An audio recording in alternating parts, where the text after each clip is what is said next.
Computer, lockdown cave. Well, I think we found our unknown energy impulse. Impulse? That's so Crash. Catchy, dramatic, one word. Like Nightwing and Robin and Beast Boy. Except that's 2 words. Blue Beetle's 2 words. Hey, is he here too? Never mind. Impulse can find that out for himself. Hello, everybody. Welcome to another glorious episode of Nerd. That's right. It is the monthly show where Dre and Jeff do a deep dive into some nerdy subject, and we are starting a new season with which I don't even know what the theme is yet. Of course, I am the eponymous Jeff, which means with me is... Am I the Bart Allen to your Max Mercury? Regardless, I am an annoying speedster. Dre Alvarez, found most places as Nerd Numbers. I'll be Wally West. But that kind of works. The M? Wait, are you like the reverse Wally West? I guess the M would be Max You Mercury. got the upside down M. It's like I'm it's older than you, right? Waluigi. Am I older than you? You are older than me, No. not by much. By the way, before we get going, if we do wind up in producer territory, we'll say this, but I got to give a shout out to Bimmy and Jimmy out fighting crime, because I was talking with them about Impulse, and of course, the Reverse Flash shows up. We'll talk about that. It was me all along, It was Barry, me, right? Barry. And I was like, there's this character called the Reverse Flash. And he's so Reverse Flash, is he like really slow? You're like, no, that would he- make sense. I'm like, no, he's the Reverse Flash. So does he run backwards? I'm like, listen, stop it. He's yellow. Stop That's trying the- to make sense with his name. And sucked.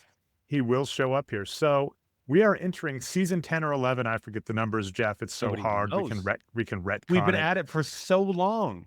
Over 2 years. But I really wanted to get back into comics. So you're at Nerd, where Jeff and I pick a subject, sometimes a good one, sometimes a bad. Jeff and I come up with a trilogy of Sometimes a bad. sometimes a bad, it's true. There are no bad subjects, just bad opinions. No, that's not right either. No, there are some bad subjects, man. Did you see Double Dragon? That was bad. That was Yeah, all but it was bad. like, that's good for comedy at least. Yeah, although I almost broke you. You know, it's the like making you think- have to join with the comedy force to get good comedy, Yeah. Jeff, and then you wind up in the future, and it's a thing. But So you picked the most 1990s comic opportunity to talk. This is such an aggressive snapshot of an era that it was like very exciting for me to read. Obviously, Mark Waid writing Impulse, creating and writing Impulse, right? And like a very early Humberto Ramos finding his style has Good. been a fascinating thing to look at. And yeah, so the topic is Impulse and the trilogy of idea. I think I've got, Jeff. We'll see. And if we retcon it, that's fine. Because guess what? Impulse's name was retcon. We'll talk about that in a bit. Is going to be like comic origin. Because for me, as far as I can remember, I think this was the first comic I bought off the rack myself. Because you're right. It was an aggressively 90s comic. This came out when I was in middle school. Sure. And a lot of the comics I liked when I was in middle school, Jubilee, the X-Men, the animated television show, Robin, Impulse, right? They were targeted at me and mission accomplished. So there was a drugstore near the school I went to in middle school, and like older kids got to go there occasionally as like a break. And they did have the comic rack, the spinner. And this was on there and it got me. That first cover of Impulse running away, Impulse #1, the comic. Yeah. Of him running away from like a futuristic vehicle and like bullets coming through him just got me. I read it. I loved it. Of course, like all good comics, it ends on a cliffhanger. So boom, I'm hooked. And then of course from there, Impulse, Robin, you know, I was into Jubilee from the X-Men animated television show. Yeah. That forms a lot of characters I was into when I was younger. And this is kind of the origin story of it. And so what we're doing for this season will hopefully be some comics origin stories with me and maybe other people. We'll keep you posted. And then what I've also decided to do to kind of at least keep it a little more zoned in is to pick a run, or in this case, the went debut with graphic novel. Yes. It is in this case, because it doesn't necessarily have to be for future shows. So we're not pinned to No, anything. but if you're doing Origins, obviously that's going to be an important part of it. Now, for those of you that are not familiar with accessing this, I believe this book is out of print. I specifically was thrown towards the graphic novel Reckless Youth, which is what you're talking about. I'll get to that in a second, but and it is basically like the debut in the Flash, and then as well as I believe 5 issues of the comic, 6 issues. It's about 6 issues of the Okay, Impulse run. 6-issue run. Now, Dre, you just held up a matted and framed copy of Impulse Reckless #1. And it is, or it is, it's Reckless Youth. It's the graphic novel. So you have, you framed the graphic novel of And Impulse? it It's is, not well, the it's issue? because it has a COA on it. This is one of, I don't know, 50 copies. There are 50 copies of this out there. This is signed by Mark Waid and Mike Wieringo. Oh, And it's wow. it's number 18 of 50. This is ancient because you'll notice it's, as you noted, it's framed and matted. Yeah. That was young Dre, who had time to frame and mat and organize things. Not old Dre, I have 3 long boxes of cards I still need to sort. If you framed a trade paperback, that's wild. For those of you that are not familiar, and this but is it's also a CO, something it's that a is- COA signed one. Why there wouldn't is you? also something that's very important to mention, of course, the amazing co-creators are Mark Waid and Mike Wieringo. And unfortunately, in the late 2000s, we did lose Mike Wieringo in the mid-aughts. Very unfortunate. He was a big, I was literally supposed to meet and hang with him at the Baltimore Comic-Con that we were going to be at before he passed. I'm not saying I'm not wedging myself in there. It's like he was a big Baltimore Comic-Con guy, big comics guy, incredible talent. Mike, the comic awards that the Baltimore Comic-Con does do are the Ringos, specifically for that. So if you think of the Eisners as like the Oscars, the Ringos would be like the Golden Globes of comics, really. Mike was an incredible talent, an incredible man. When Mark Waid was fired off of Fantastic Four, Mike left. He didn't have Interesting. He wasn't fired. He did He that like in Mick solidarity Foleyed it with up. Mark- That's with Mark. awesome. And they fired Mark Waid, which is Stupid. I mean, Mark Waid is just amazing. And it's when we're talking most 90s things ever, a future nerd show potentially is Babylon 5 in some capacity. I have ideas. We can't do the whole series. That's way too Jesus much time. Christ. Don't worry, Jeff. I have thoughts. But it is amazing when you look back at the 90s, that kind of stuff, your favorite creators, your favorite people, and you watch how they're treated. And you're like, oh, J. Michael Straczynski was treated like crap by Warner Brothers. Your favorite comic artists were probably kicked off of things. Your favorite wrestlers were treated like crap. Like, it's sad sometimes to revisit your youth and be like, this person was seminal to my childhood. And you're like, oh, and they were treated like crap for the thing I loved. One of the big things about Mark Waid and his writing, especially in the 90s, like he's obviously become a much larger force, right? Mark Waid writes something and it's news, right? I mean, aside from Kingdom Come, like all of his stuff was incredibly critically well received, right? Like his Captain America run that he had was incredibly well received, one with Tom Rainey in them. But it wasn't sexy. It wasn't going to move the needle. They weren't selling like crazy. So they had to go and find so I believe Mark Waid was kicked off of like an amazing run of Captain America for the Rob Liefeld Heroes Reborn stuff. And that is an amazing example of just the 90s business of being like, comics weren't selling no matter how good they were. You needed a gimmick. And even if that gimmick is consistently worse, it'll still sell more copies. One thing that I hate about that is if you look at 2 of the most popular television shows of all time, The Office and Seinfeld, both of these were like slow burns and they took a while to get there. They were both actually in danger of like cancellation, which is true. And they both kind of get time to find themselves. And then they build, right? Both of them build this gigantic back catalog that everybody still points to. And in terms of creativity, that's the hard part, is not realizing, hey, season 1 and 2, which might be rough, or the first 5 issues of this series, which might not be selling well, they're building a thing people can latch onto, because otherwise you go for gimmicks. And this is a popular wrestling term, like hot shotting. I've heard like Jim Cornette, one of the most famous, fun, behind the scenes people to talk, loudest men to talk into a microphone and talk everybody. Yeah, I love him so much. But he's talked about that. Like in wrestling, you do these gimmicks and you burn through 2 or 3 years of storyline and people are really hyped, and you cannot keep that heat up, and eventually the audience goes away. The other, I think, very important part to bring up during this era is, of course, that comics were in an absolute glut. They were in the pit of despair that because remember the early 90s were such a blitzkrieg of comic sales. And now comic companies are trying, Marvel declaring bankruptcy. They're doing these things because they have to figure out how to get out of that hole. They also don't have Universal money.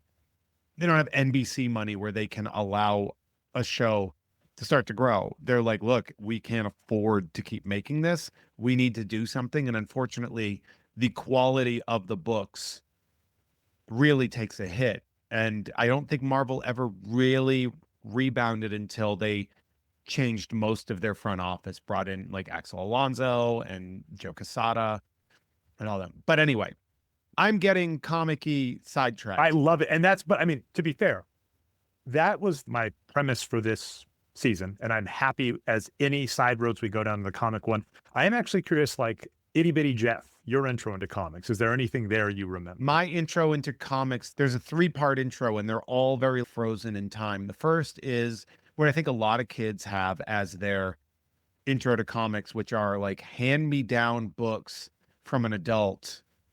And so mine were a lot of like Whitman Disney books from like 60s, but they were just they were made to be read. They weren't valuable. I mean, they probably are now if they were in great condition, but you know, I had a bunch of those. My brother and I just had a stack that my mom's friend probably was like, oh, I have all these, you know, I don't want them anymore. Take them. Right. But they were Disney, they were Mickey Mouse, Donald Duck. I think a lot of people, especially in my generation, got those. That was before comics were particularly valuable.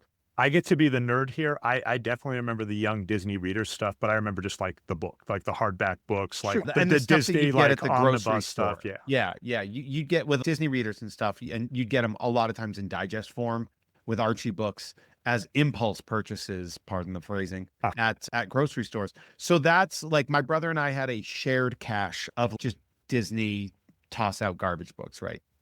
Then one Christmas, I believe it was, I was 4 years old, so it would have been like the Christmas in 1985, is when I got my first actual comic that was mine, which was a G.I. Joe number 51, which is the John Byrne cover with the dreadnoughts on it. And that was the first ever comic book that was mine. That's the one that I consider to be like my first comic book, because it wasn't just the continuing tales of characters that I never really cared about. It's just the only thing I had, right? You know, Donald and Daisy and Huey, Dewey, and Louie and all that stuff. And you have a graded one that I we've bought discovered one since. when I got my check from the game show. The first superfluous purchase that I made, the first unnecessary purchase that I made, was a CBCS graded. I couldn't get CGC. It's a very hard book to find graded and a high grade because it's just nobody gives a shit. I grabbed a 9.8 though. And so I have that. Like, That is awesome. That is so cool. And then as far as superhero comics go, I believe it was like a classic X-Men that I bought at my local pharmacy. Do you remember which number? Would it I be don't. like one? It would be like 200s or? No, it was no, not like an X-Men issue that is considered a classic. I mean, the comic book title, Classic X-Men, which were reprints. Oh, God. Oh, I see. Yeah. And some of those got fun. You know, what are they like? They're just Tobacco like Can or old something, reprint, like the uncolored. 70s. Those were fun to find at the library. I'd find libraries with, the first 20 issues of Spider-Man uncolored. You know, check that book out. I love Yeah. that for being able to So catch Classic up. X-Men was just a reprint book, usually with like really cool new covers. But it was just old books. And I remember my mom bought me one of those. I think it was an Art Adams cover. I know he did the cover to Classic X-Men #1, which is like one of the most famous X-Men drawings of all time. But so like those would be like my 3 touchstones for comics, really. Would be like, mid 80s or early to mid 80s, like legit. Yeah, that tracks Classic X-Men. Oh, yeah, this is ringing a bell. I think I've seen a graphic novel version of this with that image Which you're is saying on the funny cover. that they would release a graphic novel of Classic X-Men, because that would just be an X-Men graphic. But that cover is so rad with the giant size X-Men. Well, actually, this is like everybody because No, it's the got Classic old. X-Men #1 No, I'm Art. saying it's got the characters from the giant size. 'Cause Yes, it's got but it's Colossus, the Art War, Adams Wolverine in the front, right? Yep. Warpath doing that's like on that. there. Yeah. So that cover is like one of the most like produced images of the X-Men. Like, I think I have an X-Men track jacket with that image on the back, because of course I do. But so that was like me. Obviously, I was very young when I got into comics, but it wasn't the characters that you would think I started with. My connections to a lot of those characters were mostly through animation, like Spider-Man and His Amazing Friends would be. Oh, even older, because or like for the me, Electric Company. Oh, wow. Because I definitely got hit by X-Men the animated series, Spider-Man the animated series, you know, with the great soundtracks. Yeah, those are like early into mid 90s. Early mid 90s. I was closer to like maybe a decade earlier of Yeah, and that is such a wild difference. And then of course, we have similar stories where I got into Impulse off the rack, and then I had my uncle Angel, huge shout out. He would send me issues of his old collection, which were like Rogue joining the X-Men. Oh, nice. Late stuff. You know, I think he has Kitty Pryde and Wolverine, that series where she becomes where Shadow she becomes Cat. a ninja. That we might have to do a series on. That's just a fun one. It's a short read. So that It's a kind of stuff. 4-issue mini, right? Yeah, so it's not bad. But anyway, that kind of stuff. So he sent me like his vintage you know, that kind of era, which is funny, where I think it's gone up and rebounded, but you know, was at the dip in value at the time, because he can give it away to his nephew without feeling bad. He'd sold off the good stuff. I think he sent me like the Dark Knight #3, but like he had the first 2 and he had sold those. Damn, so that's still a good book. That kind of stuff. So he sent those along to me. That got me into comics. I was kind of in them through high school, but Impulse hit a huge thing because it's targeted at me. It's a freshman. It's an undersized freshman, and we'll talk a lot about it. And the first thing, Jeff, with the benefit of hindsight, is like the ADHD tale. So here's a fun stat to get briefly on the ADHD track, just like the Ugg Fine show with Jeff and Kim. Go check that out, patreon.com/Jeff May, where there is a ton of talk about ADHD. It's been very helpful, by the way. So a fun stat about ADHD, Jeff, is the impulse control, pun intended, of people with ADHD is about 30% below their peers.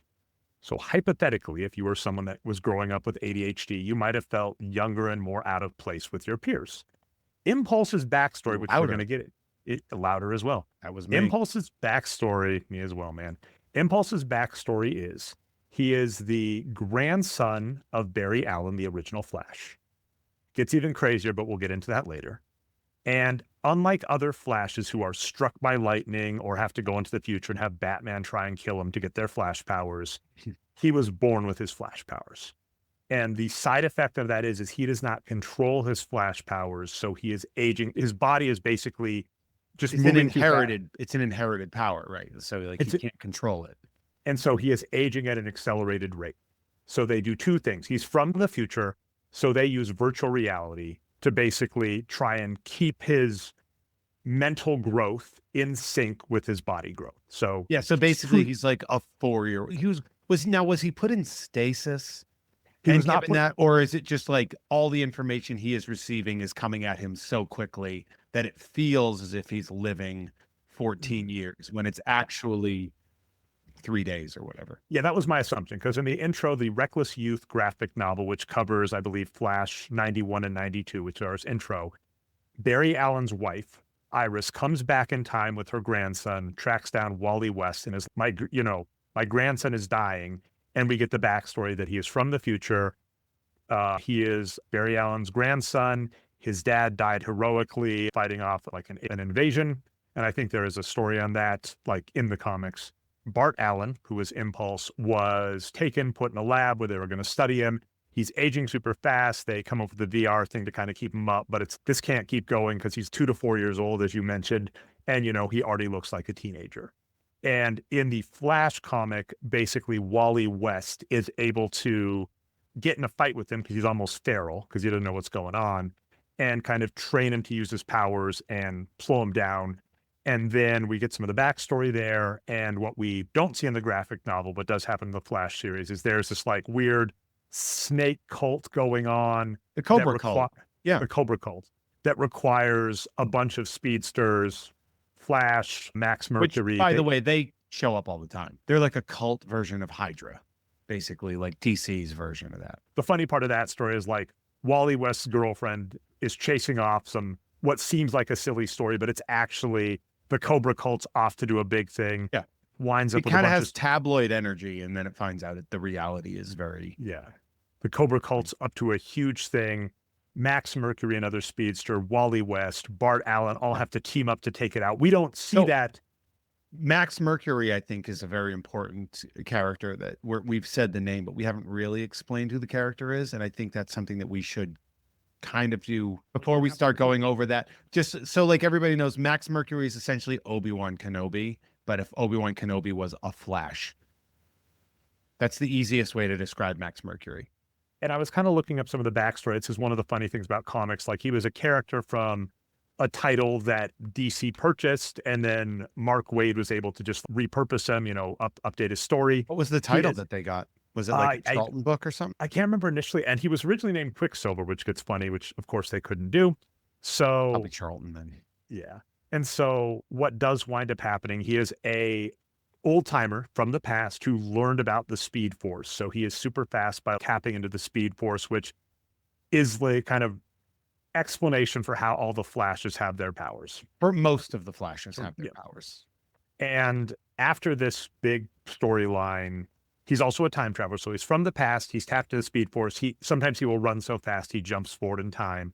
And after all this happens, they decide that Impulse needs grounding. So they send him to live in Alabama with Max Mercury to basically grow up. And this is what I absolutely love about this. And by the way, remembering it's in Alabama and having to like re-add the accents into my head, especially with the villain, the MacGuffin-y kind of villain that we have in this.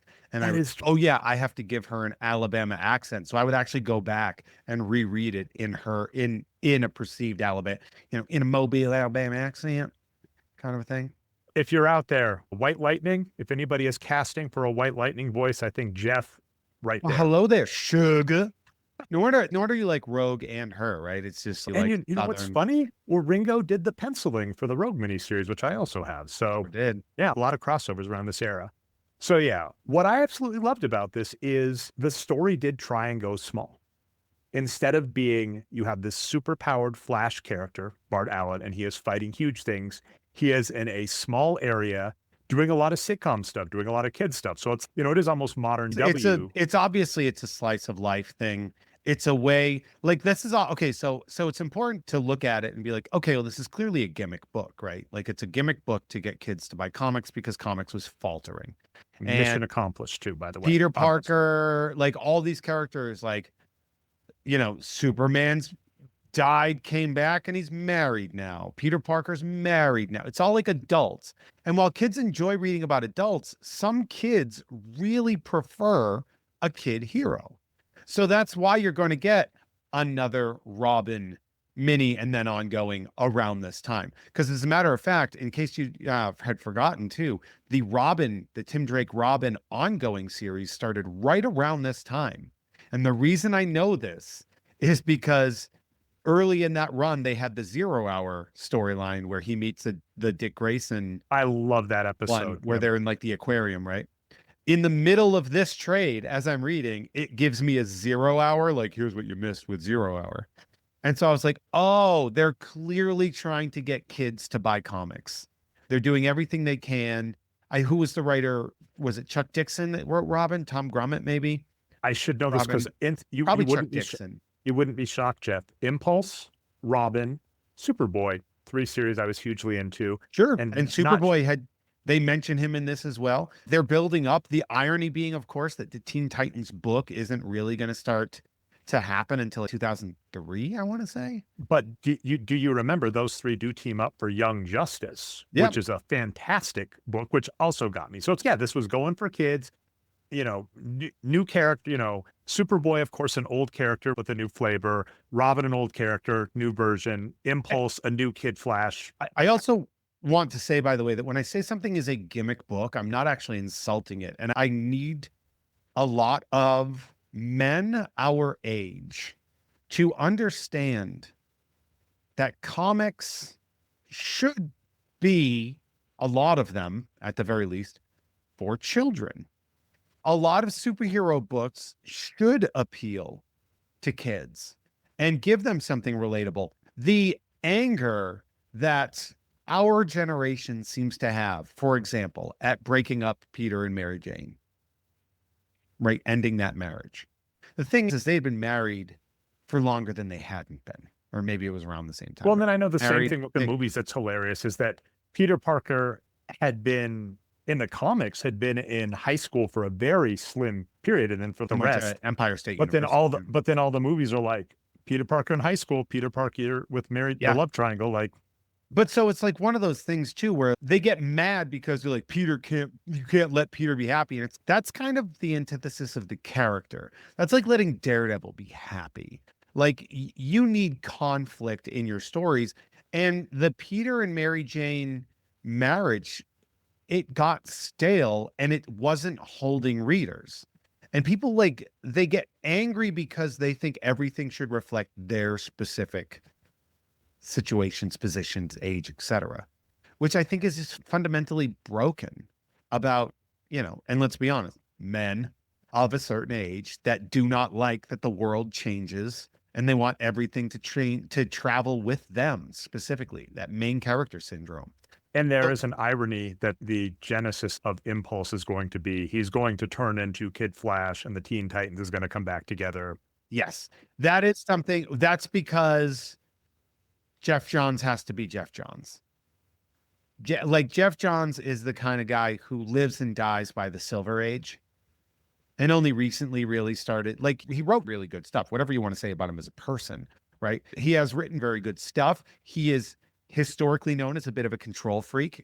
To him, he's the only writer that knows that knows what's right, right? And when he did that amazing Teen Titans run with Mike McKone, there's a whole part of it where Bart Allen is sort of rebranded as Kid Flash because it's kind of like a sidekick thing. And they didn't want to confuse people with Impulse being in there. Like they wouldn't have figured it out. And it's the one thing about that book that I think was really kind of not a good decision. But I absolutely love Impulse as a character and I've always enjoyed it. And I loved Young Justice. And it, like I said, it is that nostalgia fan thing. Most of these industries, because they have the money, eventually pander to the adults that are willing to pay. And that can be painful. That combination of how do you get new fans versus placating old fans. And like wrestling, as a good example, has had that forever, right? We got to get new blood. We don't want Hulk Hogan. We got to get new people. Wait, let's bring Hulk Hogan back. That kind of stuff. Comics is it's bringing in a legend for the cheap pop, to have that in and everything like that. When the reality is wrestling is like Santa Claus, like wherein like a lot of people appreciate it that are adults. They appreciate like conceptually the whole thing or whatever, but it's magical for kids, right? Like my friend's little kid, he still thinks wrestling is real. And so like you need to instill that in. You need young kids to like really believe in it and really enjoy it, to then allow them to grow into the adults that can appreciate it more than just view it as this like magical thing, but as like art. And so comics is a very similar way. Like if you don't get young people to read comics readers are going to become extinct. And that is and this was a good example. And here's the fun thing. There's that classic line that all comic fans hate of Superman is boring. And that's a lie because it's like on the writer to make things interesting. And Impulse to me falls very much in the Incredibles vein of so you have this super powerful person with all of this power. How do you make it interesting? And it's all you have to do is change the stakes. Peter Parker has all this power. Stanley understood that, as you were saying. Okay, the stuff he's got to deal with is like, how can I maintain a job? How can I do this? And like I said, what is funny, like I said, in hindsight, being able to realize another reason this comic book and also Superboy spoke to me of that ADHD thing. You have someone that is in some ways superior to their peers, but is still struggling in other ways for things that are outside of their control. And that just, it's like, it's fish in a barrel. And then as we went to this is slice of life. The Impulse comic series, which we're about to get into, first 6 episodes show up in this graphic novel, Jeff, and I am so excited to hear what you think. And then also, did you read Impulse on run 1, or is this your first time seeing it? This is my first time reading it for a couple of reasons. One, I was not a big DC guy in the 90s. I mean, I've always been Marvel over DC, not necessarily not for reasons like DC stuck with a certain style for a much longer time that seemed outdated and boring. Talented people doing what were like, when you look at like when you read The Death of Superman, most of it seems very sort of like homogeneous, and then you'd hit like a John Bogdanov issue and it was actually interesting art, like really interesting. I didn't find DC to be particularly interesting aesthetically. On top of that, you're a kid, you don't have a lot of options. The popular things are Image and occasionally Marvel, but also we're looking at an era where I'm starting to leave comics and I'm starting to go into more CCGs. And you unless you're a kid with an allowance or a kid whose Yeah. parents have money, you don't get both. It was hard. Kids that were reading comics and playing Magic the Gathering, we couldn't afford that. So like all my money went to Star Wars cards. Which I love and got into that as well. But it is funny to notice like the 1 year gap sometimes where it's just like sometimes you stay a year longer in a thing or enter a thing a year later. And the impact that has, and that's definitely very fascinating between you and I, because I followed a similar trajectory. I stayed on Impulse for a while. I think I ducked out probably a little after Mark Waid and then probably left around issue 20. All right, but these first 6, the reason I'm excited, Jeff, is twofold. I really want to hear your take. It is always fun, the nostalgic purpose. Me showing you Ewoks: The Battle for Endor. You grow up with that movie. Nostalgia is a hell of a drug. And I can watch that movie and be like, Jeff, don't you remember watching with your younger brother Daniel when you're a kid and the fun? And you're like, this is the stupidest thing ever. What the hell is going I on? didn't see that. Yeah. Like, No, exactly. and I think about a lot about like the bad stuff that I grew up on that I pretend I don't even. If I were to like remember a better example of that is actually the He-Man and She-Ra holiday special we did. I've seen that. Saw that as a kid. I'm watching now as an adult. The nostalgic love is totally washed out by the fact that it is absolutely abysmal. Like it's just bad. It's clearly just kind of sloppy and poorly done because that's what they were at the time.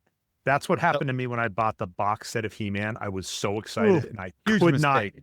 I couldn't make it. Like that was the thing. I had that nostalgic push and I made it through 5 episodes and was just like, my brother Daniel actually has it. I was like, you have this. No, it's not good. Like like nostalgia is great. Nostalgia has given me a career, but I'm never really blinded by it.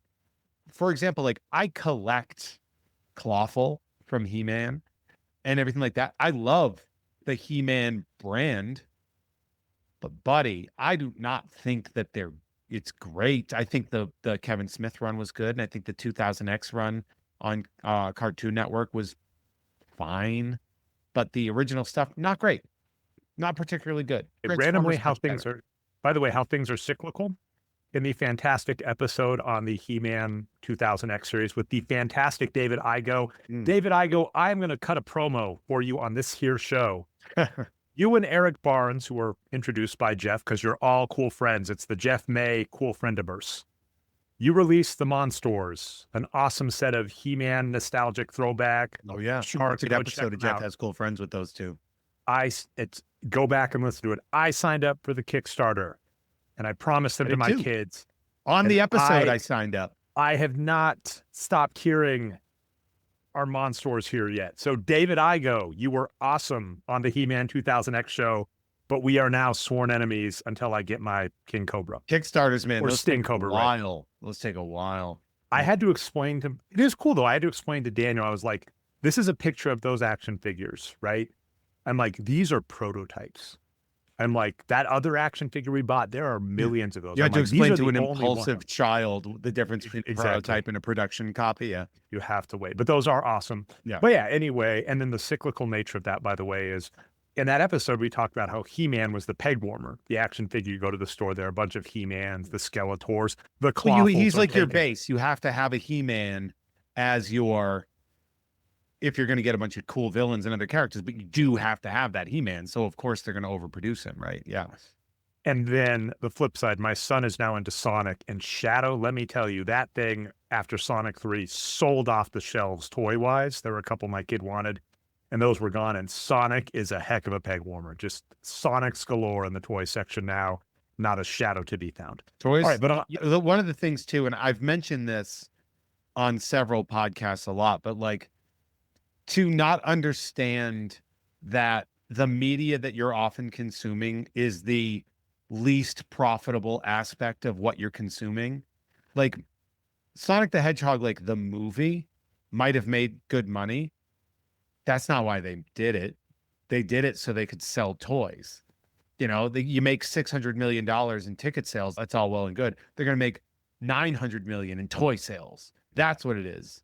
And the follow-up I brought to that is the cars in Pixar. Because Pixar, remember, they were batting 1,000 when they started. And Cars is kind of their first dip critically and even maybe store-wise. It was a passion project. There's that for sure, because it was like the Route 66. But I'll tell you this.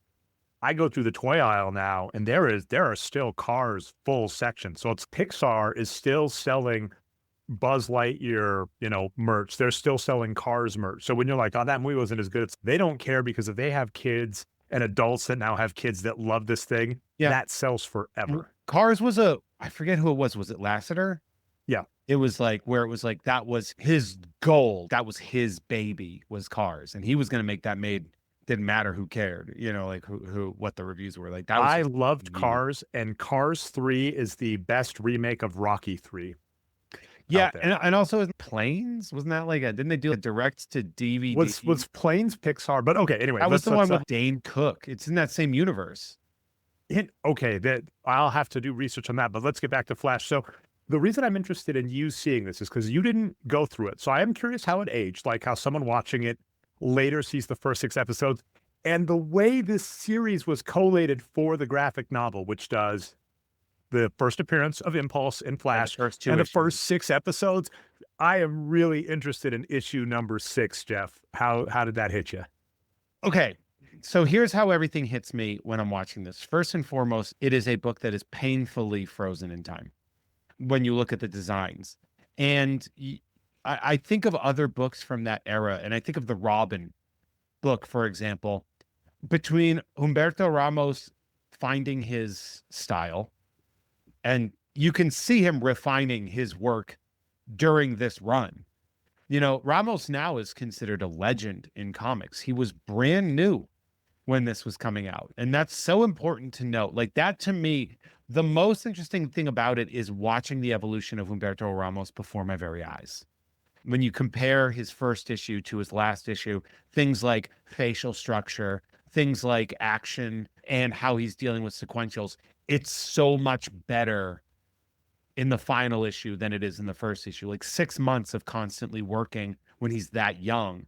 And now he's a legend. I have a Spider-Man sketch from him. He's one of my favorite Spider-Man artists. He's done incredibly great work. It was interesting to see him grow. It clearly has a sort of very low stakes, almost Silver Age energy to it. And I would definitely sort of assign that to Mark Waid. I liked it. There's one issue that subverts the expectations in a very interesting way. It was also really dark. Yeah, that we'll get to, and that'll come up, and that'll be, I don't know why I start with. So it's not bad. I don't hate it. I think every kid looks like a character from an early season of Boy Meets World. They have the big long floppy, whatever the Devon Sawa hair and all that. They all look very frozen in time. And if you look at something like the Robin series that was being made at the same time, it wasn't the case. It's one of those times when capturing the zeitgeist in comics is actually a double-edged sword. Because while in the moment you're going to that might help you, but in the long run, it's actually kind of the opposite.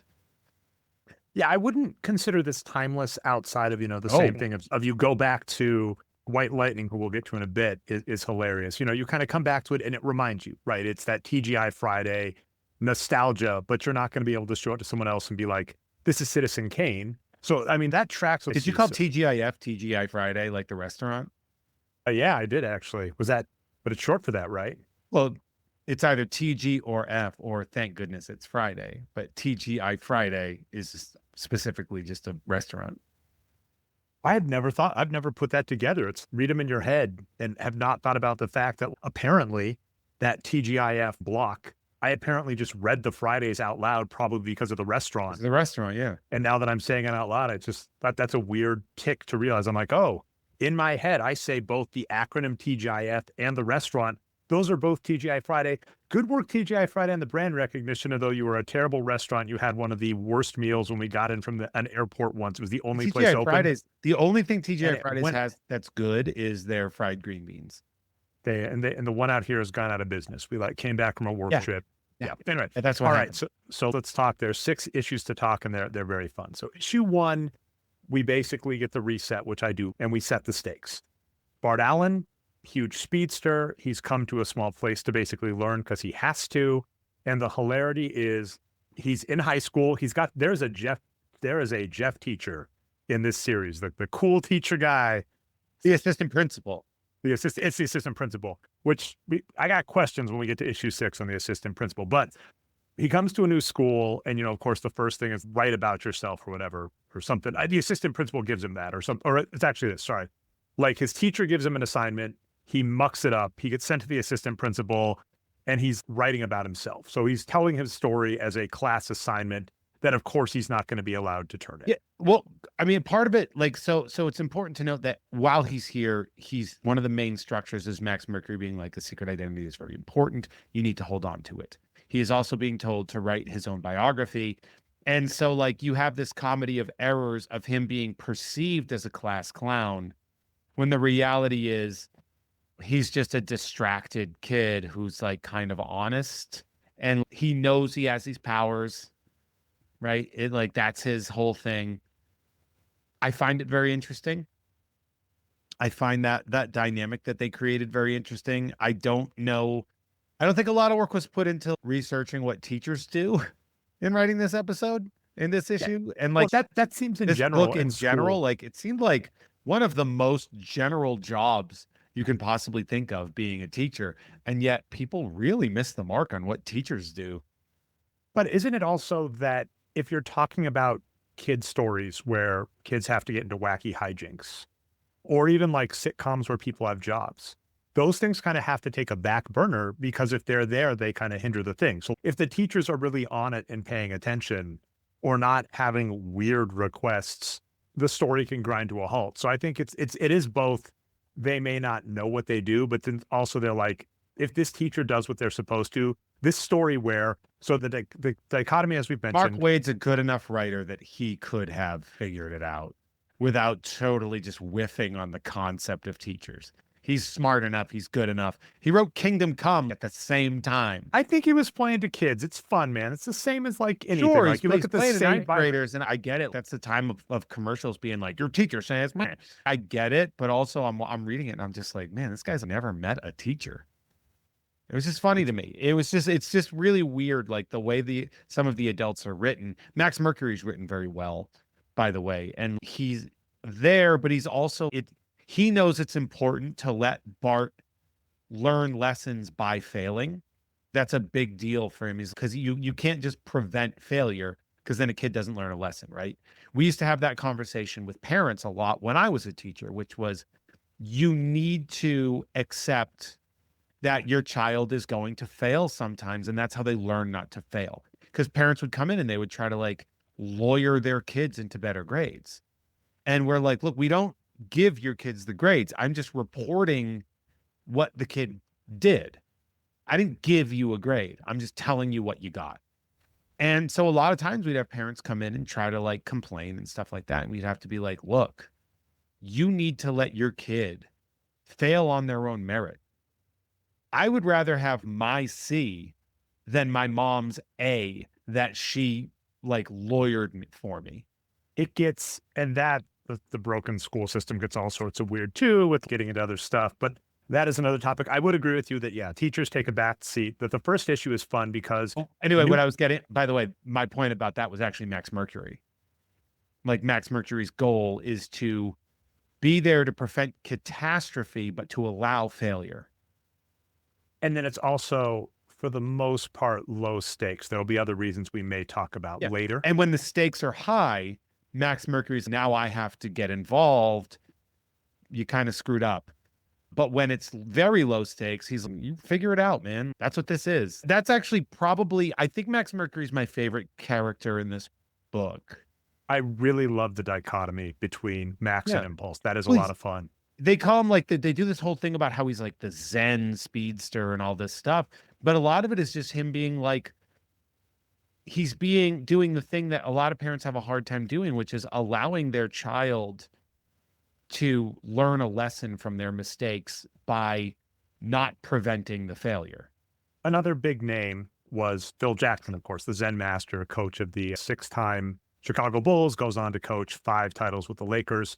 And he was notorious for that. And I agree with this, that in games, for basketball games, a lot of coaches, when their teams are struggling, will call a timeout and yell, and what are you doing? And Phil Jackson notoriously would just sit and be like, work it out.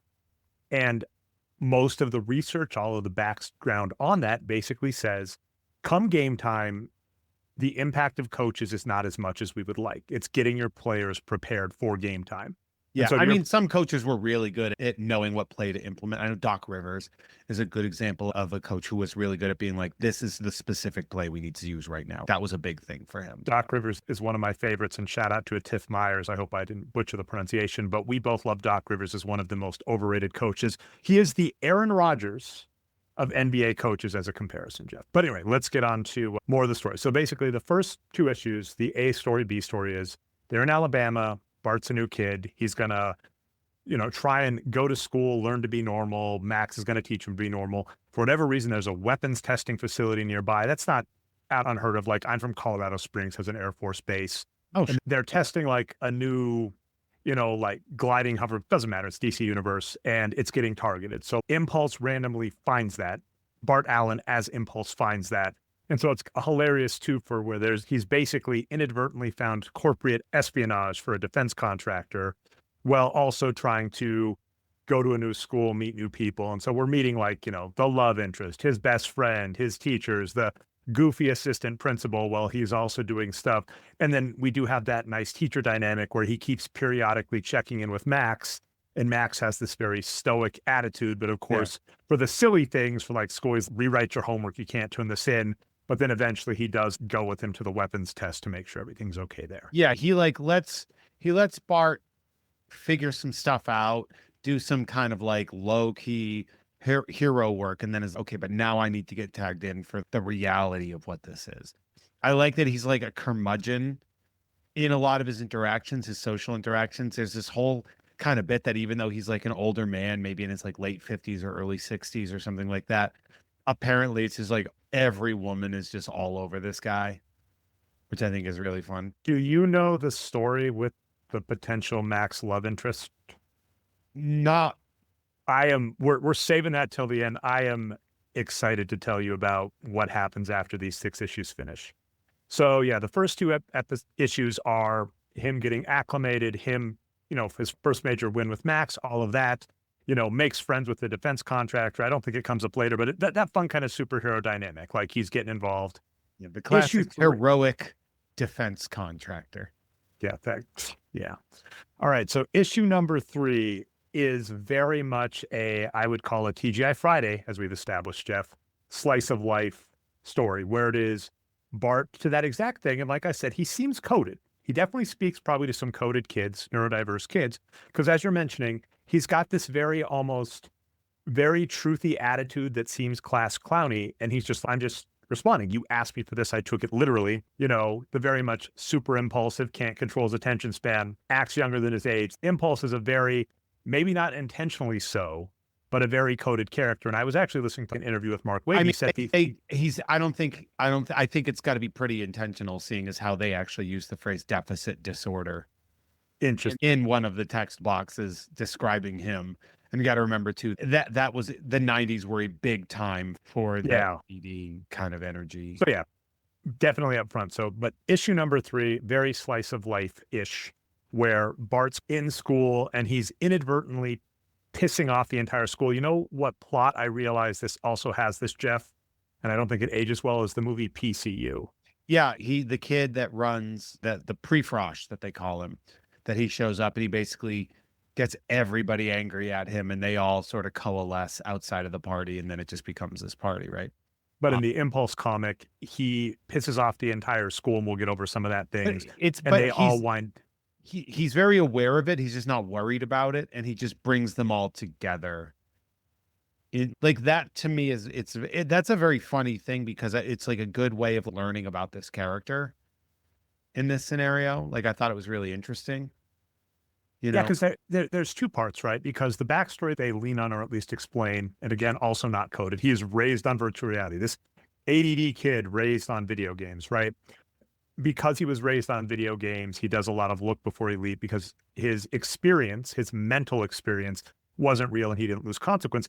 But then consequentially, he is also a super speedster that doesn't really have to worry about most things. So it's hilarious. who are you going to worry about the captain of the football team when you're a superhero, you know? So it's funny because they're saying you're too impulsive. You don't worry about things. But then the follow up is actually, you don't really need to worry about most things. And so as an example, he's in class and they give him a silly assignment. Do you remember these, Jeff? I do actually remember these pre-internet. He's in a class and they take him to the library and they're like, Oh, library scavenger hunt. Yeah. Yeah, we're going to give you 5 facts and you've got class time to figure it out and tell me where. And I remember, Encyclopedia Britannica, or you use an atlas or something for places. And so the joke is Impulse, because he's a speedster, instead of looking up what the units of, I think it's a Paris-based, a France-based. It's France. It was what they call policemen, what the French form of currency is, and then how tall the Eiffel Tower is.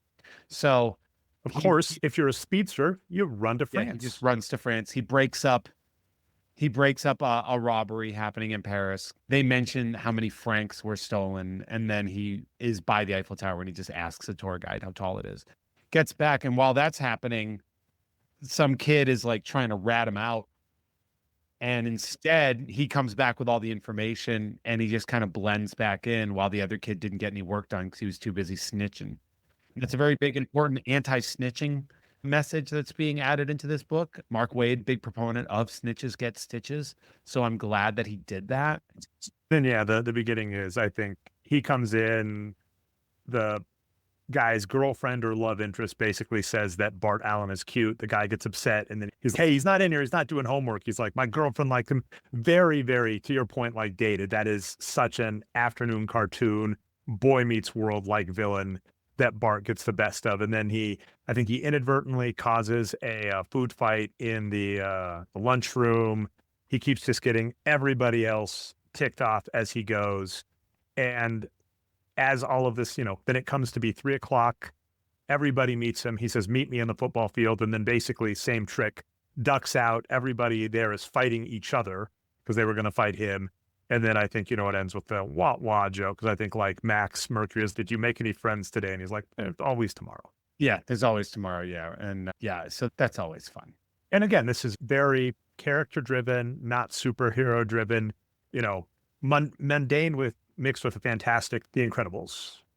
Brad Bird would say that. And it's the same type of thing. So issue 3, nice standalone. I dug it. Issue 4 and 5. Issue 4 is a great, we get this is 90s as hell. Now we get our character, and she is a very 90s existence, right? But one of the things that I really like about her is that she knows exactly what she's doing. First and foremost, I like her because she's basically like an anarchist that hates cops. I mean, at first I thought it was because she just is like sees through all their bullshit. But then the reality of it is that her life was ruined by her father, who was a police officer. Which, a little bit of a bummer, but it's still fun. Yeah, but also like she's super hot and wears a very plunging neckline and recruits young men because she knows that they want to, she's hot, and they're horny. And so she'll recruit these guys, but she's become this sort of like, essentially like a Robin Hood without the giving to the poor. But she's like, her whole thing is like sticking it to the man and doing these like kind of like victimless robberies kind of a thing, basically to humiliate the cops. And she's become this like local legend. And I think that's actually a brilliant way to deal with the villain, is to make that villain be like a thing that the people actually like. Yeah. She's an anti-hero. She's the Stone Cold Steve Austin, right? And this is what, July 95 is when this issue came out. So like when you really look at that, that's kind of like the prototypical attitude era anti-hero that's going to be coming in. Like she got to be that kind of early on.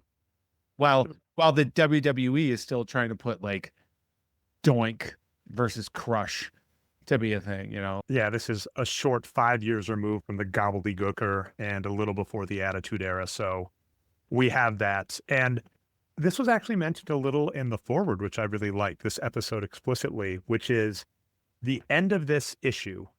So issues now 1 and 4 have ended on cliffhangers, literally. And the other what one's a literal cliffhanger. This is a little cliffhanger because, as we mentioned, White Lightning shows up. Another person that shows up that's important is Helen Claiborne, who we'll talk more about later, who is an older lady. So Max, you know, as you're mentioning, all the ladies in town seem to like Max. We have this older doctor lady that meets Max at the library. And we get White Lightning recruiting everybody. And we get a funny thing. One of the love interests for Bart Allen is going to be Carol, you know, the geeky glasses best friend that the girl, the little Janine Garofalo that's sitting in there. And she's, I think it's so cool that everybody likes White Lightning and you don't, but then Bart's, these are tropes as old as time, which is fine. So this is fun because this is the first time I got to see him. And then when you learn these things, you get them. But the classic dilemma of the hero has to infiltrate something and they have to act unlike their normal. So like, they're normal friends. Lois thinks this of me, but I have to do something that Lois isn't going to like, but I'm doing it because I'm Clark. I have to be cowardly because I'm Clark Kent. Yeah. And she can't know, but I'm really Superman. Same thing. She's Bart. I think it's cool how you don't care what other people think, which is true of his character. But then he's, wait, I should infiltrate this gang because, as you mentioned, White Lightning, buxom, I can't even say supervillain, but buxom villain recruiting high schoolers to be in her gang. Bart's all get recruited. Yeah, she's like chaotic neutral. I definitely agree on the D&D chart. Maybe chaotic evil, but more chaotic. It can go neutral. evil. And she definitely shows up regularly in the series here on out. As mentioned, if we get an Impulse animated TV show, Jeff already gave you his reel. He's right there for the voice. And she's a regular. I'm from Alabama, sugar. Imagine that with a plunging neckline and a bodacious rack. All right. If I had more animation experience, Jeff, I'd make that happen. But anyway, he doesn't get recruited here and she goes off. He tries to chase her in a friend's car and they plunge off the cliff after her. And it's the end of the episode. You're right. The next episode's where he tries to infiltrate. This is the one where he gets rejected, but because he's as himself, he has to use a car. And he's impulsive. He does whatever he wants. And a car goes off the cliff at the end of the episode. All right. Next. I love that you keep calling them episodes. Episodes, issue. I mean, basically, you know, because I'm thinking of like a TV show, but right. So next issue, the way he gets out of it. Also, great cover on this one. I love this. It's Impulse and a friend in a car. And it's like he's in a roller coaster. Oh, and sorry, the 4 that I wanted to bring up was like, yeah, they wrote this episode. They get to the end and they're like, what's going to happen next? Yeah, we'll figure it out. You know, you're just going to send them off the cliff at the end of the episode. It's but then that's the thing with superheroes. You're like, I don't have to worry. It's not hard to your point. I'm like, if I'm arguing it was hard to write teachers, you're like, it's easy to write a car going off the cliff. You can write that, but I'm okay with it.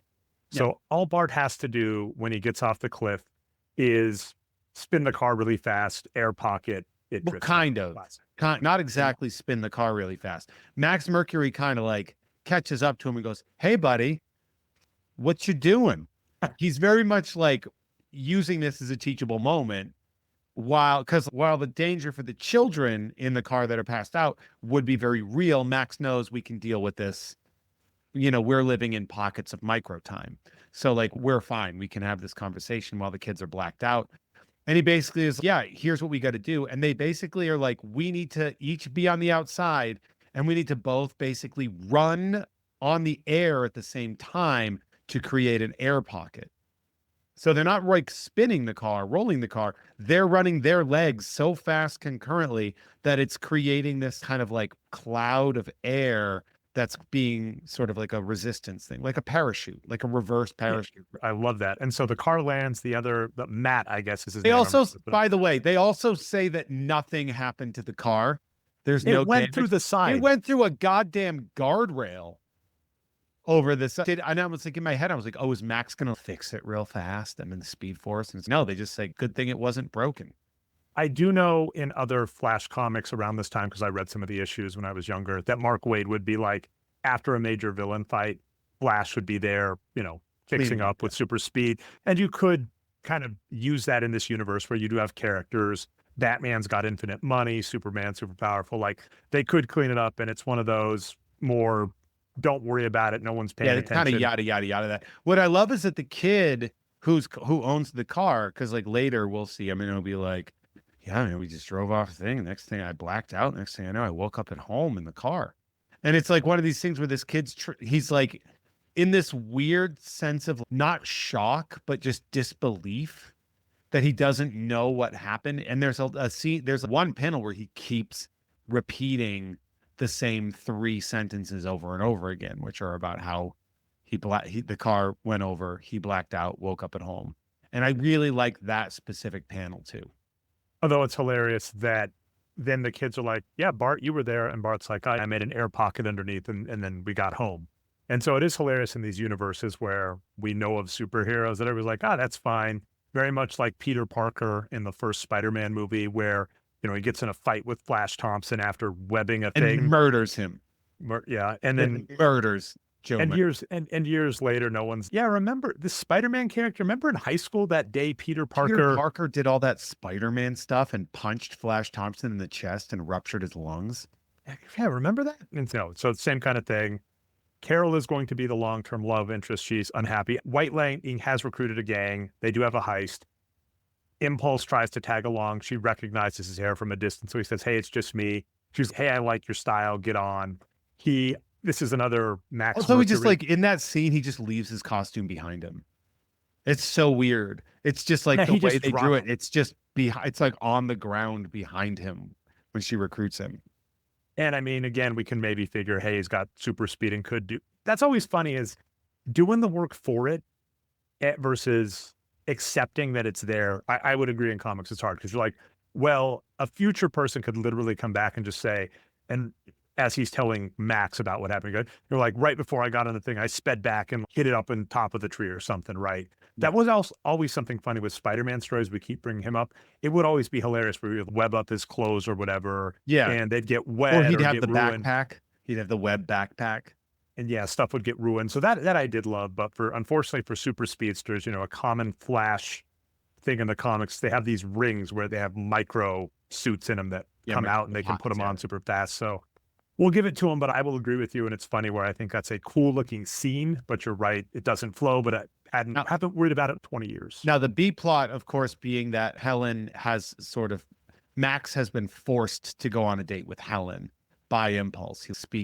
Impulse speaks on Max's behalf and sets it up, and Max is kind of livid, but they go to the Minnesota reservation casino. And it's also, there's this whole thing about how, you know, this is all their sovereign land. They can do what they want and blah, blah, blah. And they're like, and it's like really just like the advent of Native American casinos, like really popping up in the mid 90s. I mean, I'd say most famously in America at the time, but also locally for me was Foxwoods Casino, which was, I believe, the largest casino in the world at one point in time. Oh, a major plot point in Yellowstone in the future.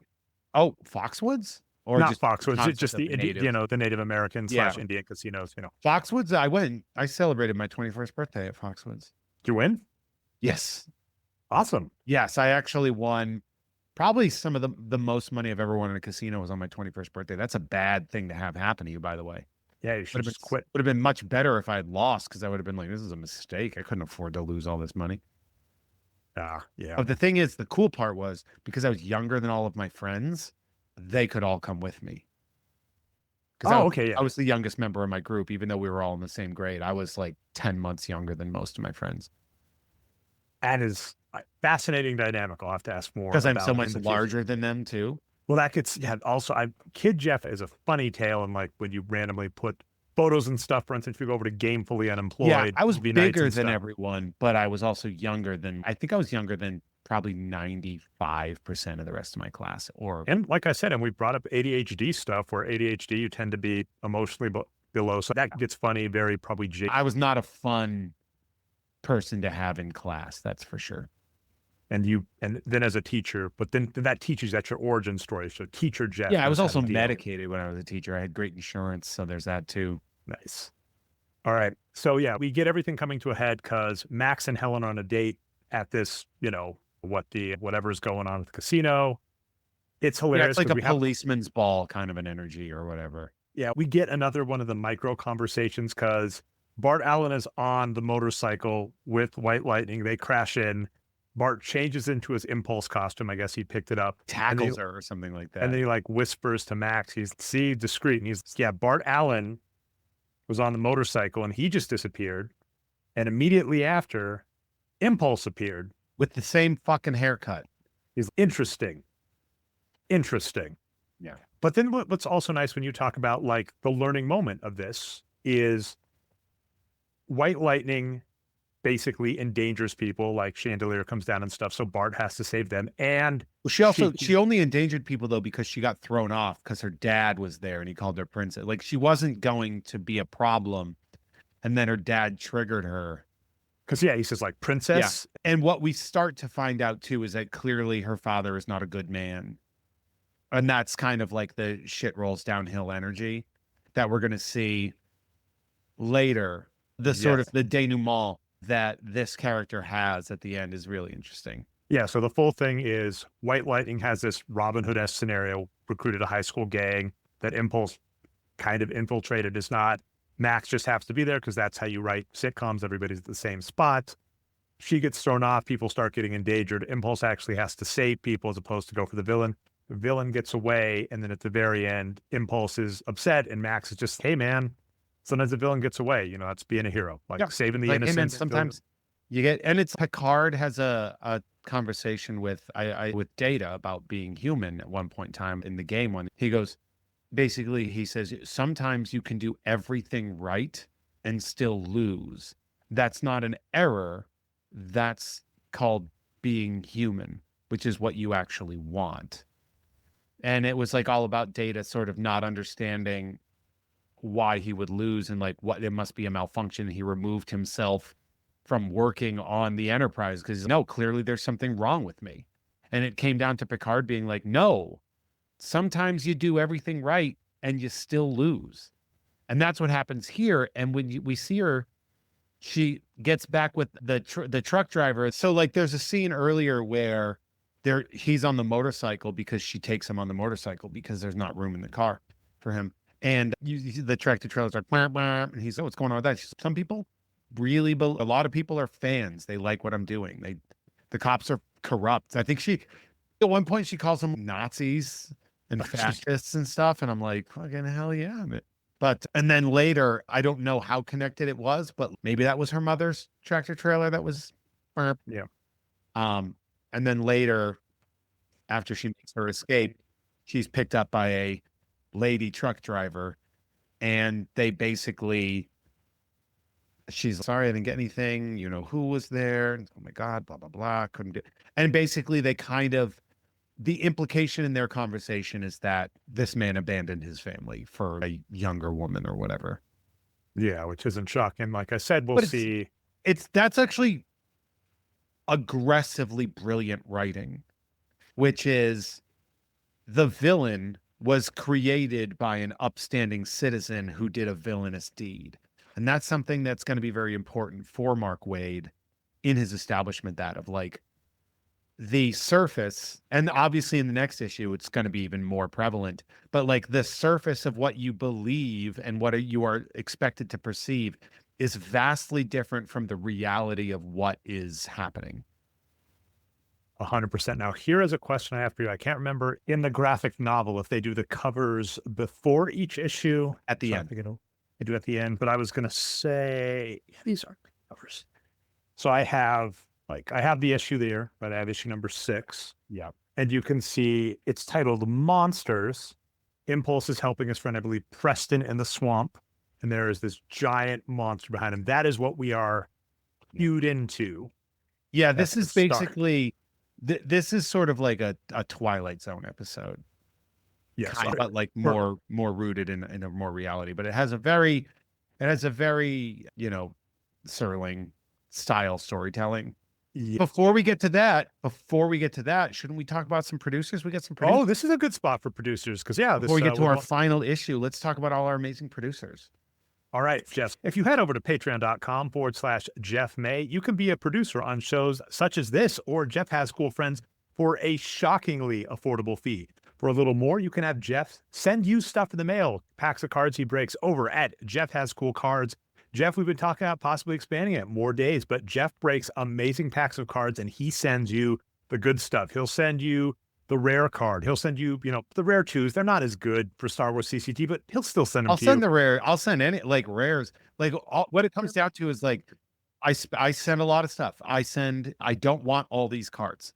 I had a bunch of UEFA and NFL cards that Adam Todd Brown and I opened on the Super Bowl that we couldn't record. So we just opened them without monetizing.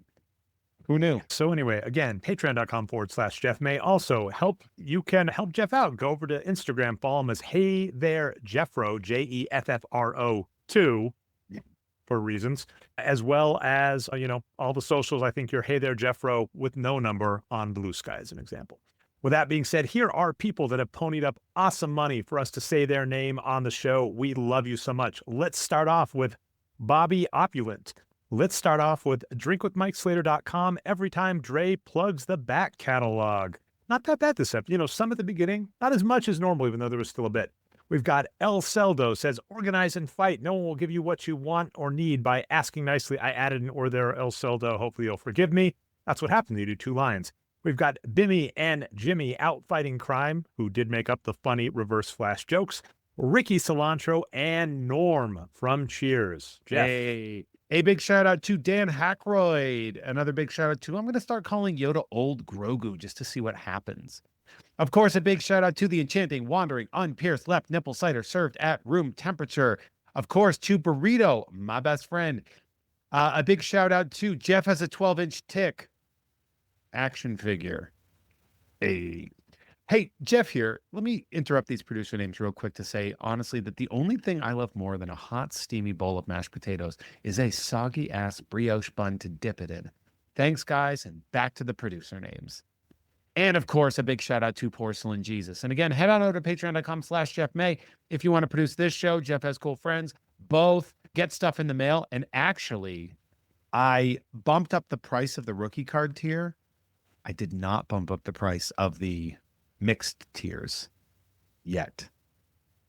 Yeah, So, got a little bit of time. if you want to get stuff in the mail and still get the discount on the producer stuff, you'll actually get it at an exceeding discount because I was too stupid to bump up those prices yet. So next month, hopefully. Well, probably, by the way, probably later tonight, if I'm being 100% honest. After this episode, I'll give it a week after this episode drops, and then I'll do it.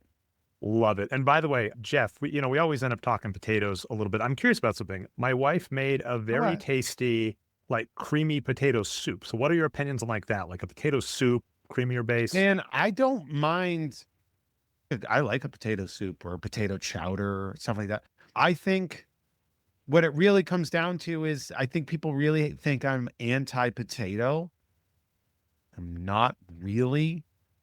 You think mashed potatoes are overrated? Yeah. So yeah, it's similar like me and Kobe. I'm not saying Kobe Bryant's not great. I'm just saying he's not Mount Rushmore. He's never been Mount Rushmore. Mashed potatoes never be dropping 81.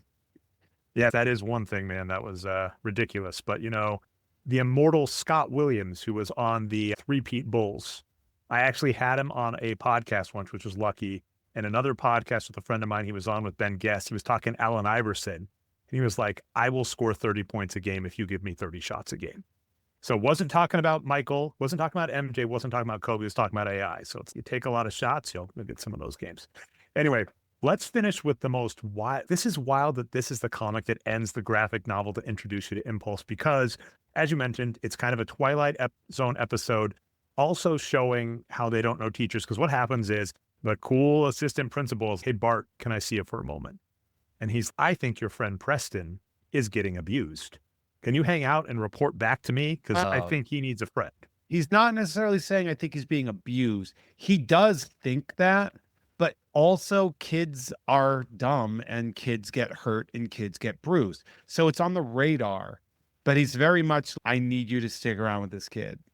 I need, basically saying, I suspect that this is what's happening, but as a mandated reporter, I can't just say this child, because kids, how many injuries did you have as a kid, right? How much damage did you take? He's telling Bart, hey, I need you to like, he thinks that's what's happening, but if the kid is, no, this is not what's happening, you kind of, what can you do? I mean, first and foremost, though, it should have been a guidance counselor, not an assistant principal dealing with that. Yeah. So, but, and it could just be characters. And I kind of forgot, we didn't give Preston as much love, but Preston has been turning into the, best friend character of Yeah, Bart. you need to have that. Yeah. He has a camera. He follows everything around. He recorded the big fight and he was going to sell it. And then White Lightning comes in. So like the dynamic we're getting is Bart Allen is best friends with Preston. We got the cool assistant principal, Max Mercury, the gruff guy. Carol is his love interest. Helen is maybe Max's love interest.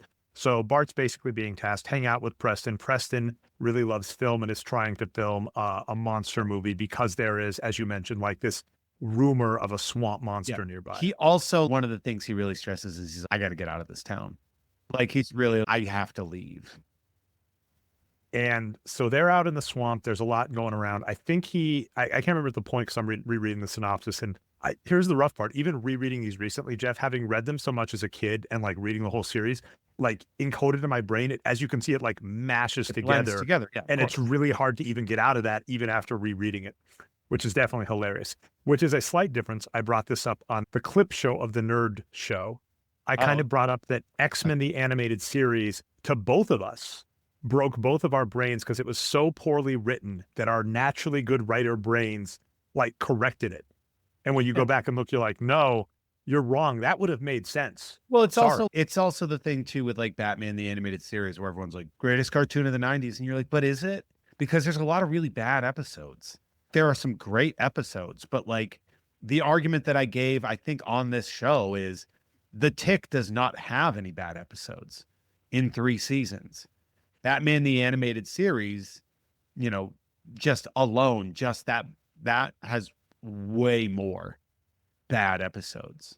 I think there's an easy answer there because we were talking about this with the Tick the animated series about how like its animation budget got slashed and its quality went down. Right. Good writing you can never get rid of. And that's the thing. It always had great writing until like Batman the animated series. The style of that show was revolutionary. And so a lot of people remember that. And when you come back to it, it's revolutionary for the time, but things Why everyone thinks Bruce Timm is a great writer when he's not. Yeah. Go over to Gamefully Unemployed where Tom and Jeff watch Batman and you can hear about Caped Crusader.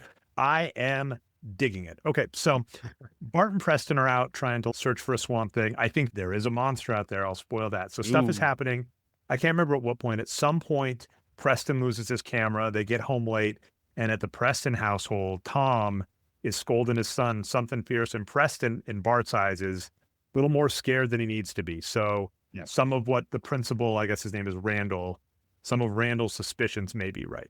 And then so basically what it comes down to is like Bart sees the bruises on the kid in the locker room. He brings it up to Max and Max is like, before you start accusing a father of abuse, like we have clues, but we don't have evidence of that specific thing happening. Like you have to see it, you have to witness it, you have to have somebody saying that this is what's happening because the potential. And it's really interesting that Max is like being very conservative about this, but he's also saying, I understand something is going on and we probably should investigate that, but you can't ruin someone's life without like solid proof.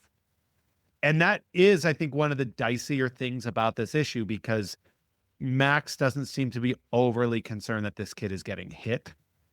He seems more concerned of not ruining the dad's life, which is important too.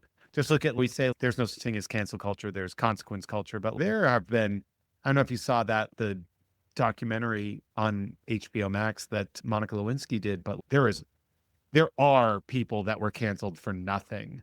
There's like a truck driver in San Diego that was just like messing with his fingers during a protest or whatever, and somebody caught him doing this, like kind of circle thing that was like a white supremacist dog whistle.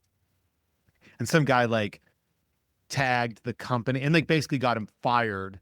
And the guy's just like, no, I just do this. I do this. This is literally like a fidget that I do. I touch my That's a fingers with standard my fidget thumb. too. Yeah. Yeah. That's like a piano exercise. That's how I actually learned. Yeah. Like, And they like cherry picked a screenshot Another good example too is like the Elon Musk salute, where we all had videos, and then people will say, "Explain these," and they'll show like screenshots of liberals in a similar position. You're like, "Yeah, those are screenshots. They are without context. This is a video with context. You understand the difference?" And they don't, because they're very dumb.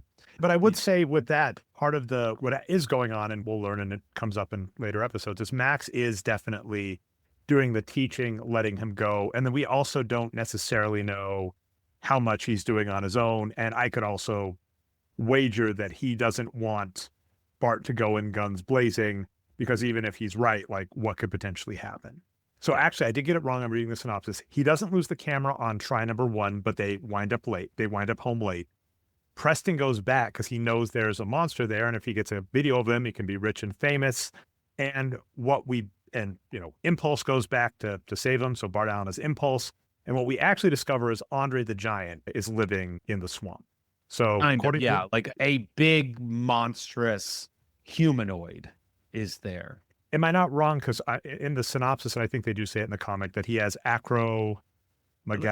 Yeah, it has something to do with his amygdala, right? Like, and that's where like Tony Robbins has that too, right? Something's like resting on the and gland. There's a character, I believe, in the Batman named Amygdala in the Batman sort of rogues gallery that is sort of like a, glandular freak or whatever, however you want to say it. Pardon. So you have this, my phrasing, by the way, when I say freak, I mean like freak of nature, not like an actual like negative freak. Yeah. So we get the implication from the comic book that Hector, who is this person, is probably mentally not all there. The father says, "This man doesn't have, my child doesn't have long to live. We want to be left alone.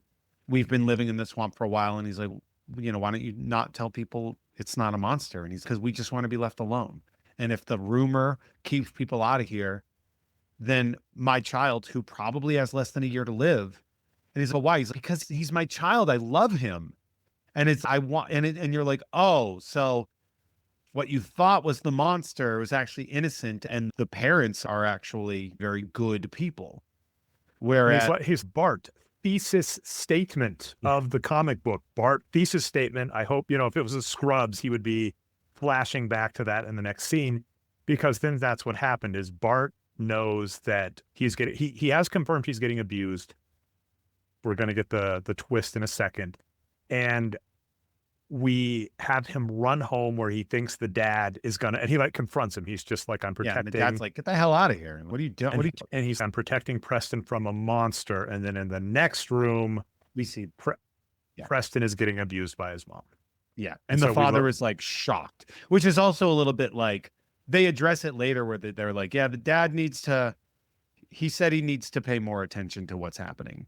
And they take the mother away. They put her into treatment. And so it's a very complicated story about family and love and mental illness. The twist, of course, being that it's not the father that's doing the beating. The father cares about the child very much, about Preston very much. But it's like the mother who, in what she's saying, is basically feels this pressure to give a perfect life for her husband. Because remember, this is Alabama. So it's a very biblical area. So it's the wife's job to care for the home, for the husband who works very hard. So it's like kind of that aspect of it too, where she's, "How dare you do this to your father?" Kind of a thing. And so it really is very twisted. And it's obviously nowadays that would come with a content warning, I would assume. Yeah, I was like, geez. And there were two other really, what I would say, important parts. So in kind of Impulse growing, he is going to go to the assistant principal and be like, "I've got to tell, and the only way I can explain it, if I go in and say this," now to be fair, by the way, what I guess he didn't think of his Impulse could have gone and told, but whatever. So Bart's, "I'm going to have to tell my secret identity because that's the only way I can explain knowing this." And we discover Preston is told, "Hey, he needs help," all the stuff you said. There was a good comic where Bart's talking to Preston about his mom, and he's like, "Are you mad or do you hate her?" And he's like, "I want her to get better. I want her to get the help she needs." So like, you and Tom on Tom and Jeff Watch Batman often talk about the joke of Batman just beating everybody up. And a lot of them are people with like societal issues, mental issues, etc. And in this case, like the villain comes out and gets set away and the people are compassionate. They're like, "Our goal is not is put to this help villain away. this injured, this broken person. Yeah.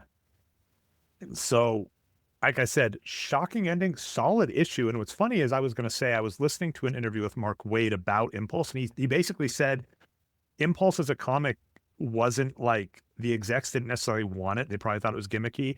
And the sales of the first 6 episodes were so strong. And like I said, you could probably see this, me getting into it, just, you know, it hooked me. I just love how you keep calling them episodes. There, it's weird. Sorry. So we got 2 No, episodes. it's a funny flourish that I enjoy. Remember that issue of Family Matters on TGI Friday, Don't Jeff? do this to me. Don't do this during my podcast. What's wrong with you? Sorry, Jeff. All right, so that was the first 6. Like I said, that was a shocking end. But then again, like the same kind of thing about kids' comic strips. This, of the 6 episodes, this one seemed to have strong writing. I'm curious if you have opinions on like how it's written, how it's dated, etc. I think it's visually dated. Of course, yeah. I think Humberto Ramos is one of the best living legends in comics today. I think it's interesting reading this to see him evolve in front of my eyes. I mentioned this at the top of the episode. I think the writing is relatively strong. The writing is not frozen in time the way the art and style are. And again, Humberto was young and he was capturing the zeitgeist at the time. He was hip. He had his finger on the pulse, but unfortunately, that does not lend yourself to timelessness. Now, but I still love the look when I was younger, and there's funny things where stylistically you go back in time. Like the example for me, the Skyline Denver Nuggets logo, one of my favorites. Dated as hell, but I love it. And Impulse would be the same thing. I actually do love the Ramos look of Impulse, and we didn't talk this a ton, but of course, you know, Ringo, at least for the first issue, drew the character and put him on the cover because he is on the first cover. And Ringo, at least at that time, seemed more angular to me. Well, it was like the 0 Hour, because he was the Flash artist with Mark Waid, and that was the 0 Hour tie-ins was his first appearance. And I absolutely love Ramos's almost more moving, the hair, the flowingness of Impulse here. I like... It's chunkier. It's more... Like Waringo is like a fantastic cartoonist and illustrator and stuff like that, and structurally sound, but Ramos was much more of a risk taker in style, and oftentimes that pays off. Like bigger feet, you know, the extremities tend to be longer, ganglier, much more of a manga influence that is clear, that is very obvious. So I think it's well written. I think that last episode, that you did it to me, you monster. I think that last issue, that issue 6, is clearly the strongest, but I loved the building stuff. I actually really like the Max Mercury character. I like that version of like a Zen Obi-Wan kind of a character. And I liked it. I did not prefer to read it the way I did. I would have much rather preferred to hold a comic in my hand, but this stuff is very out of print. The issue I had, Jeff, and we're here and we're on the same boat, is the only place I could think that I could have maybe been able to track it down and get it to you would have been a reseller on Amazon. I tried to look around and see, and I was like, I can't do that to Jeff. So I was able to find online, and then I didn't really feel bad about myself because I purchased retail a copy of it, right? The limited edition. Yeah. And I have the entire run of Impulse. Shout out to my brother Daniel, who did send me, it was like $50 to ship them all, but sent me my entire Impulse collection. So that's been fun to be able to go through random ones and reread. Jeff, here's something that's awesome. I put a lot in the script, as you know, like later runs reboots. I'll just wrap that up quick. Lots of good stuff on YouTube you could watch on this, which is Impulse, Young Justice with Superboy and Robin, which I loved all of the characters. I asked Jeff Jeff has cool cards to send me in the mail when he gets them, and I'm going to be sending Jeff some Impulse cards as an FYI. He does get turned into the Kid Flash, as we mentioned. And there is a thing, the Young Justice television show, which I absolutely love. Yeah, it's great. Impulse does It was resurrected like twice too, wasn't it? I need to see the second resurrection because I saw the first one. Impulse shows up in that as a time traveler. Fortunately, does turn into Kid Flash at the end because I don't want to do spoilers. But I loved him, and he's actually played by, I'm going to get the name wrong because I want to say James. Is it Jason Marsden?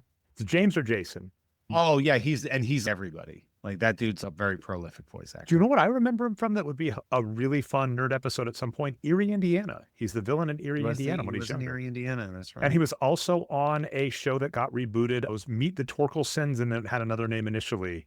So Erie, Indiana, you would have to do a season of that. Are You Afraid of the Dark and Goosebumps, right?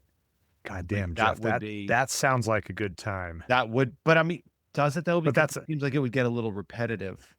yeah, well, that's and I mean, kind of this is the first episode in the series of this season of Nerd.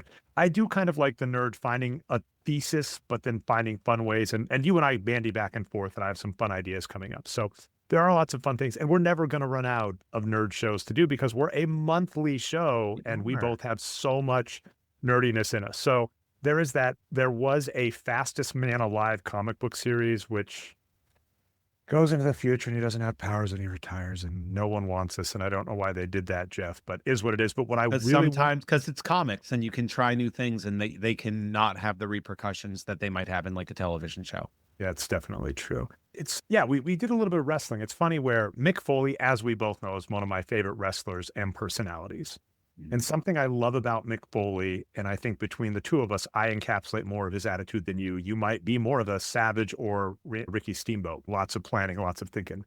I love that. I didn't even need to hear the voice. Jeff started doing that because The Ricky Steamboat, I love that you just referenced their WrestleMania 3 match, who, by the way, a Ricky the Dragon the Steamboat of 25 autograph was pulled on an episode. that was so cool. That was on a mailbag episode, which is usually a much smaller break. I'm so jealous of some of the stuff you do. And I mean, by the way, that WrestleMania 3 is why that popped into my head is because Steamboat and Savage, like Savage was the one who prepared. meticulously rehearsed and prepared his matches. Randy Savage meticulously mapped out his fights. Yeah. Yeah, there are certain people that like they knew how to do it really well. I think Bret Hart is probably the greatest ring general of all time. Like a guy that like really controlled every part, made everything look magical. Anyway, that's Agree. No, agree. And then what I'll say, but Mick Foley, what he said is, he'd go for moments. He'd go the whole issue of this wrestling match. You know how you call wrestling matches issues, Jeff, or episodes? Jeff's going to kill me next time we see each other in person. But, Mick Foley basically go, I may not have the perfect match. I may not get a Dave Meltzer 5-star, but I'm going to have good psychology. You're going to have reason to want to watch the match, and I'm going to have big moments. And I'll tell you, his Hell in the Cell match is talked more about than any 5-star match you could think of.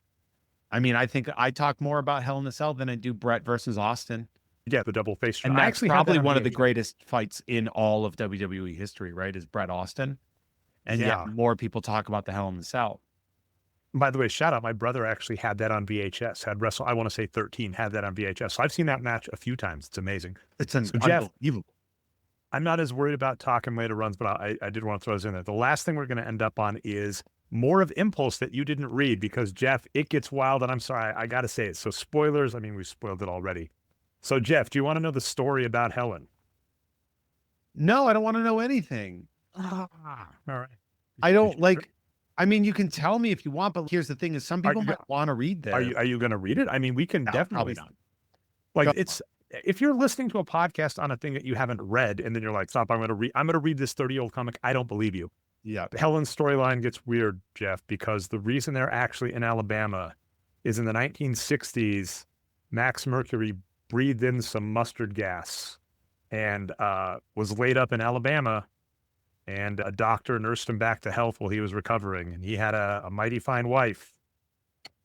And Max, did an unheroic thing. Oh, no. Then when he was having an affair, he ran. This is a common theme about Max Mercury's characters. He's a time traveler forward. He's from the past. He'll run super fast and bounce forward in the future. That's why he's here now. Turns out, Jeff, he had a daughter from that encounter who now lives in Alabama. That daughter is Helen. Yeah. Oh. All right. This was Impulse got a little soap opera in the near future. That's one of them. Comics soap operas. Don't feel bad about that. It's going to get soap opera. Yeah. And then the other thing. That's how you have to keep these stories going consistently. Have you looked up Bart Allen's full heritage?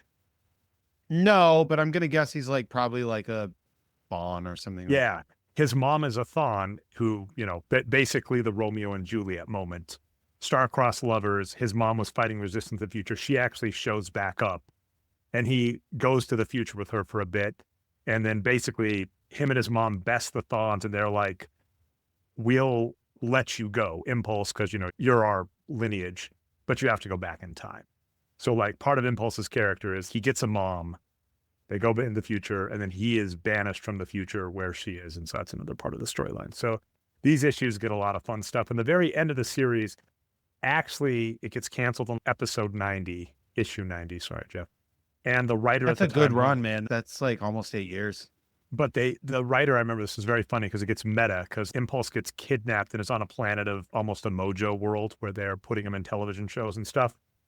And he breaks free and is people that are watching this mojo world and watching me go through all these adventures. This is silly. This isn't good. You don't have to do all these big over dramatic storylines with characters like me. I'm a person. I have like normal storylines. So it's like, that was another thing in comics around this time that I remember. A lot of the crossovers, a lot of the big things where Impulse is a self-contained person in a very small world that, of course, routinely is going to get pulled into crossover events, et cetera, et cetera.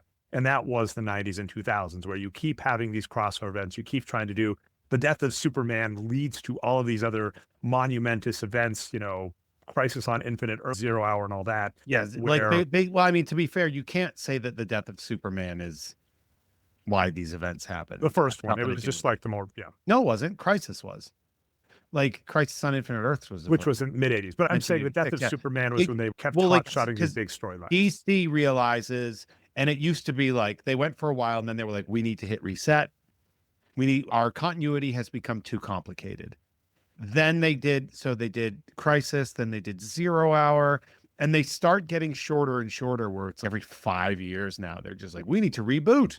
They did New 52 and then like time for rebirth. And they keep doing all these like resets. DC is sloppy with reboots, like big, massive events that turn into reboots. Yeah. And so that does end up kind of happening to Impulse. That's why Impulse, the series gets shuttered because he goes on to become Kid Flash. We get other stuff. He shows up a little more. There's still love for the character. He shows up periodically. Like I mentioned, he showed up in Young Justice. I think Bart Allen did show up on the Flash TV show. It is funny where I can go both ways where, as you're noting, nostalgic people like us are like, you got to get an Impulse. You got to put an Impulse run or something out there, which would definitely be cool, but, we'll see. Yeah. It was interesting. I mean, it's, it is what it is. It's a teen sidekick character created in 1995 in order to appeal to kids. And it seems like it did its job. It's relatively well written. Humberto Ramos, that's, when you look at like the early McFarlane, Batman issues and stuff, and you're like, it's weird seeing this, like kind of a thing. But it's fun. He's an interesting character. He definitely has that sort of Ryder Strong from Boy Meets World kind of energy, but yeah. Sean. Yeah. Well, then, and then it doesn't he become, no, not him. So when Eric later becomes Batman Beyond, does Sean become anybody? Because Ryder Strong, he's been in a bunch of stuff, I'm sure. Yeah. But yeah, so it's a really interesting book. I think it certainly is of its time for the art. I think the writing is still very strong. It's designed for younger readers, but it held my attention. It's decent.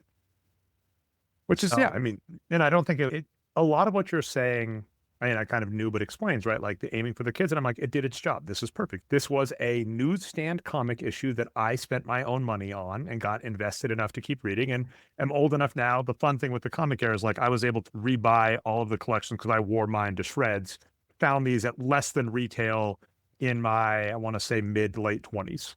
Oh yeah. I was like, I would like to recreate my Impulse collection. 90s comics don't oftentimes carry. I'm like, how much is this going to cost me? And I'm like, I can get it all for $150, less than that, shipped, all that, bag, good condition. Oh, you bought the entire run for $100? Yeah.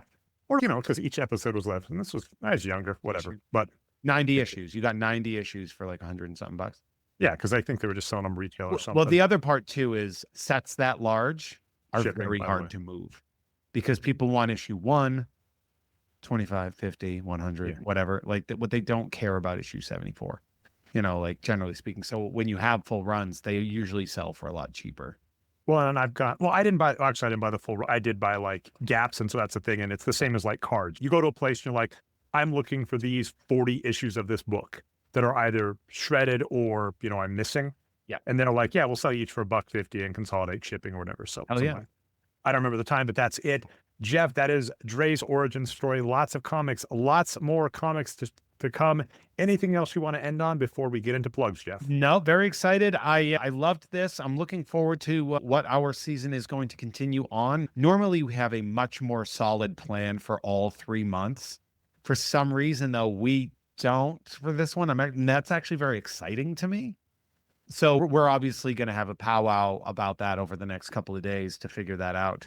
And I'm very excited as of recording. By the time you hear this, it's most likely we're going to have the season already mapped out.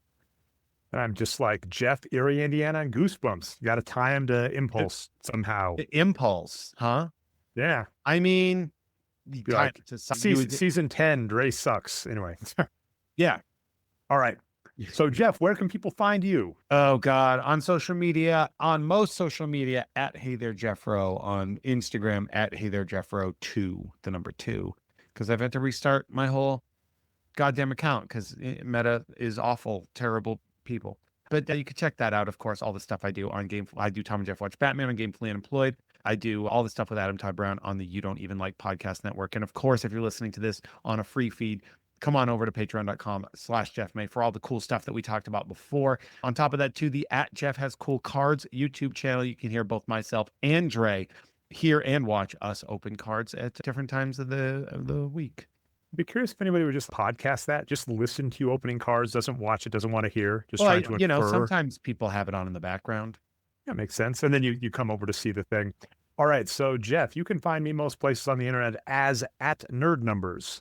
Spelled like it sounds, stealing from Gamefully Unemployed. The Box Score Geek Show, Jeff, is actually back. So I podcast about sports with Brian Foster every other week. So check that out wherever podcasts are found. This is the thing I'm most happy for. So again, patreon.com/JeffMay. Become a producer. We can make Jeff say so many silly things. You can do it. I can declare my love for so many foods that I find mediocre. Thank you all so much. We will see you next month. Or if you're a Jeff Has Cool Cards person, we'll see you very soon. All right. Bye. Later. Thanks for listening to Nerd. If you want to help keep the podcast growing, it's definitely worth your while to head over to patreon.com/JeffMay. Also, you'll get early access to cool stuff. Cool stuff like videos of Jeff showing off awesome collectibles and pack-breaking videos. And it's also worth your while to check out Jeff May's YouTube channels. That's right, channels. For Pack Breaking by Jeff and myself, head over to youtube.com/@JeffHasCoolCards, where Jeff breaks packs weekly, opens stuff you send him in the mail, and sometimes even gives away cool prizes.